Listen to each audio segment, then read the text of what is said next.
உங்கள் கணவருக்கு ஒரு முன்னாள் காதல் இருக்கு, அதை ஒரு உங்கள்கிட்ட சொல்றாரு, ரைட்டா? அந்த பெண் உங்களை விட அழகு அப்படின்னு வச்சுக்கோங்களேன். அழகா தான் இருப்பாங்க. அழகா தான் இருப்பாங்க, ரைட்டா?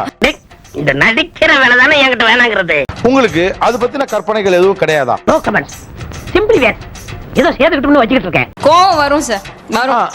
வரும்ல. ஆமா, நீ அழகா இருக்கன்னு சொன்னா கோவம் வரதான் செய்யும். இது சாம்பிள் தான், இன்னும் நிறைய இருக்கு. How do you feel? எந்த விதத்துல என்னை விட அழகா இருக்கறா, எந்த விதத்துல அவ எப்படி அட்ராக்ட் பண்ணினா. ஐயோ, இதெல்லாம் நாளைக்கு சரித்திரத்துல வரும், எனக்கு செலவு வைப்பாங்க. சோ இதெல்லாம் நிறைய அவங்கள பத்தி நானே ஸ்டடி பண்ண ஆரம்பிச்சிருவேன். ஸ்டடி பண்ணி இதை விட இன்னும் பெட்டரா இருக்கணும்னு நான் ட்ரை பண்ண வைப்பேன். உங்க ஆசை நியாயமானது, உங்க நேர்மை எனக்கு ரொம்ப பிடிச்சிருக்கு. உங்களுக்கு அந்த தகவல் தெரியாம இருந்திருந்தா லைஃப் எப்படி இருந்திருக்கும்? அது பாட்டுக்கு போயிருந்திருக்கும். ஃப்ரெண்ட்ஸ் மூலமா தெரிய வந்ததுன்னா எனக்கு ரொம்ப ஹர்ட் ஆயிடும். தமிழ்நாட்டுல ஃப்ரெண்ட் மூலமா காதல் தெரிஞ்சது எவ்வளவுன்னு சொல்லுங்களேன். எல்லா பெண்ணுக்கும் 1000 ரகசியம் தெரியும், எந்த பெண்ணும் எந்த பெண்ணையும் காட்டி கொடுப்பதில்லை. இங்க கல்யாணங்களே அதனாலதான் நடக்குது.